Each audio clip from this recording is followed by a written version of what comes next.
आत्मदेव और धुंधुली के प्रसंग में यही बात का वर्णन किया गया है। व्यक्ति को खत्म करने के लिए 5 वेश्या यानी 5 दोष है। ये 5 वेश्या क्या है? भागवत के पन्ने में लिखा है कि 5 वेश्या, इसमें लिखा है कि धुंधकारी 5 वेश्याएं लेके आ गया, लेकिन वो 5 वेश्या क्या है? जीवन को खत्म करने के लिए 5 दोष। व्यक्ति इन 5 दोष में ही मरता है और कोई छठवीं चीज नहीं है। 5 दोष है। क्या क्या है? एक है रूप, एक है रस, एक है शब्द, एक है स्पर्श और एक है गंध। ये 5। आंखों से ये जीव सुंदर रूप देखना चाहता है, वो देखना चाहता है जिसमें मरने के अलावा और कुछ भी नहीं है। परमात्मा ने सुंदर 2 आंखें भगवत छवि देखने को ली दी, लेकिन वो उल्टा पुल्टा देखता है। आज गांव की संस्कृति तो भी कुछ बची हुई है। बड़े बड़े शहरों की तो बात पूछो ही मत, रात रात भर बच्चे औलाद सोती नहीं है। ये दुर्भाग्य है वर्तमान समय का। नींद पूरी नहीं होगी तो मौत कुंडी खटखटाएगी। एक स्वस्थता के लिए 8 घंटा सोना भी बहुत ज़्यादा जरूरी है। वो अमृत पुत्र हो जाते हैं जो 10 बजे से लेकर के 4-5 बजे तक अपनी नींद पूरी करते हैं, रात को जागते नहीं है। लेकिन वर्तमान समय की स्थिति बड़ी गंभीर है।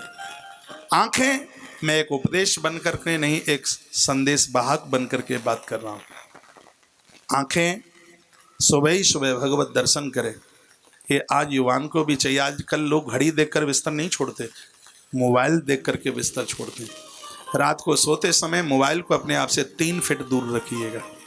गीले केसों में नहा करके कभी भी मोबाइल कनपट्टी से ना लगाएं। छाती के पास रख करके मोबाइल ना सुने। ऊंची आवाज़ खोल करके मोबाइल ना सुने। ये जितना फ़ायदेमंद है ये उतना घातक भी है। किताब पढ़ने में आँखों की 5.5% एनर्जी खत्म होती है, और मोबाइल पर मैसेज पढ़ने से 55% आँख की एनर्जी समाप्त होती है।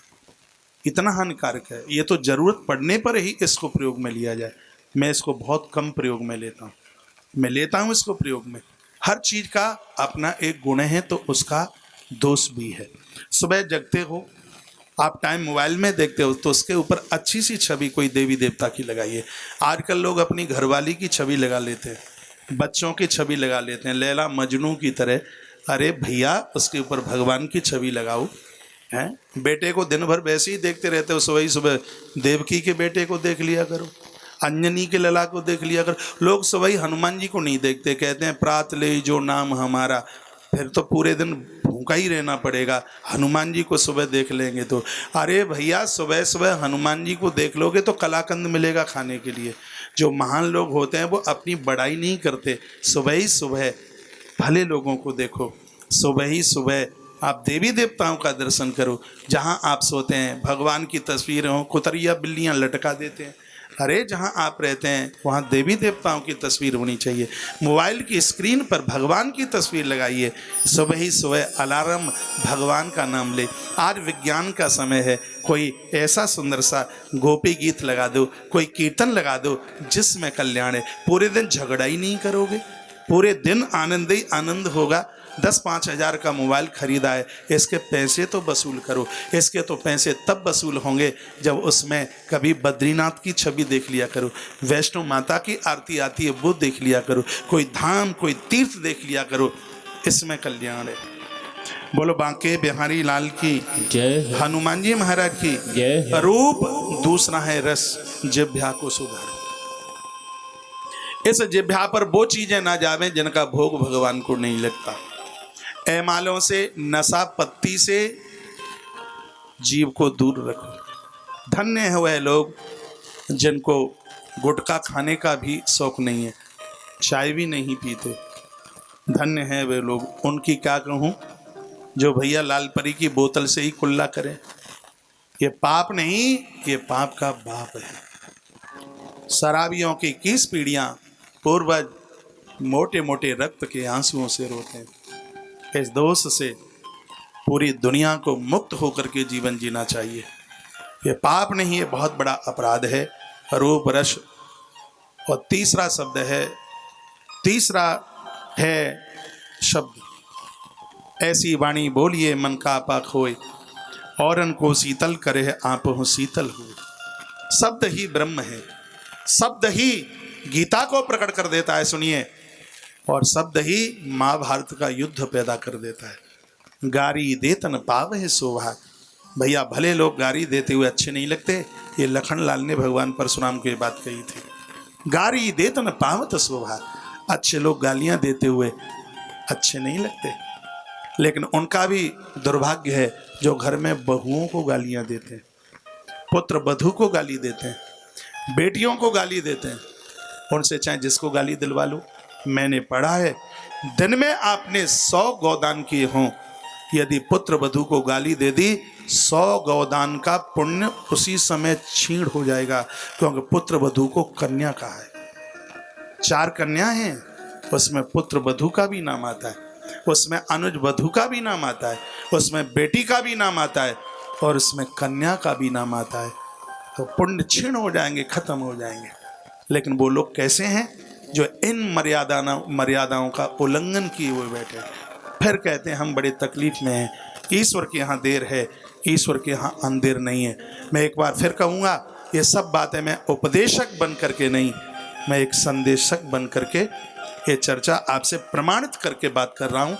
भागवत में जहाँ 5 वेश्याओं की बात कही गई है, ये सिर्फ बाजारू औरतें नहीं, ये जीवन के जो 5 दोष हैं जो जिंदगी को खत्म कर देते हैं। देखिए भागवत में स्त्री पुरुष, बेटा पुत्र, गुरु शिष्य, ऐसा कोई छोड़ा नहीं है जिसकी कथा इस ग्रंथ में न कही गई हो। अच्छा जीवन हम कैसे जी सकते हैं? कहीं भी जन्मपत्रियां ले लेकर के भटकने की जरूरत नहीं है। अपने आनंद का रास्ता आप स्वयं खोल सकते हैं। कथा एक कहानी स्टोरी बन करके न रह जाए, कथा हमारे जीवन में सिद्धांत बन करके रहे। भागवत जैसी कथा सुनकर के एक ससुर बहू को गाली दे, अरे धिक्कार है, वो कथा किस काम की है? भागवत की कथा सुनकर के एक बेटा अपने बाप में लाते मारे, अरे धिक्कार है उस कथा के लिए। कथा के द्वारा तो जीवन में परिवर्तन होना चाहिए। कथा हमें राम बना देती है, कथा हमें राम बना देती है, कथा हमें सच में भगवान बना देती है। कथा जीवन की व्यथा को समाप्त कर देती है। रूप, रस, और तीसरा शब्द है शब्द। आपकी शब्दता स्तुति बन जाए, शब्द का ही तो बहुत बड़ा मोल है। शब्द मीठा बोलने वालों की कड़वी मिर्च बिक जाती है, और जिनके पास मिठासता नहीं है उनका तो शहद भी नहीं बिकता। मधुरभाषी बनिए, मीठा बोलिए, मधुरभाषी बोले, ऐसा बोले कि लगे कि अमृत टपक रहा है, फिर वह जीवन देखें आप, तो क्या जीवन होगा। जिनकी 5 चीजें बढ़िया नहीं होंगी, ये 5 दोष उन लोगों को मार डालेंगे। धुंधकारी को इन 5 दोषों ने ही तो मार दिया। ये अश्लील देखता था, अरूप, शराब पीता था, गालियां देता था, अरूप रस शब्द, और अगला सूत्र स्पर्श।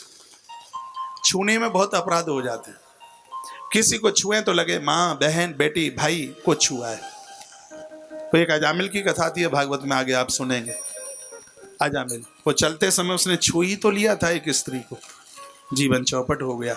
इसलिए तो कहा गया कि जितने भी भजनानंदी लोग हैं, साधक लोग हैं, अनुष्ठानिक लोग हैं, वो अपनी साधना में किसी को टच नहीं करते, किसी को वो छूते नहीं। छूना भी एक दोष है, और ये छूने से तो बहुत बड़े बड़े अपराध हुए। 5 दोषों में ये एक दोष है। और अगली बात बताई गई है गंध। अरे भगवान के ऊपर फूल पत्तियां चढ़े, उनको नाक से लगाइए। संसार में जो वासना में गड़े हुए हैं उनकी खुशबू से तो मरेंगे, उसमें कल्याण नहीं है, उसमें उद्धार नहीं है।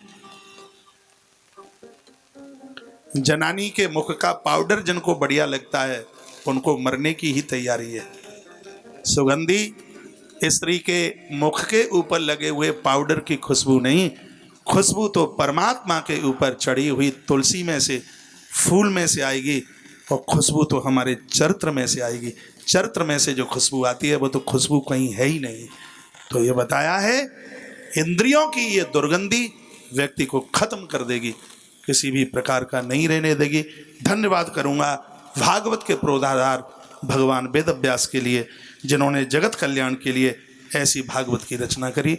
एक बार जयकारा लगाइए, बोले बांके बिहारी लाल की जय हो, श्री हनुमान जी महाराज की जय हो, आज के आनंद की जय हो। जय जय श्री राधे, जय जय श्री राधे, जय जय। श्री राधे।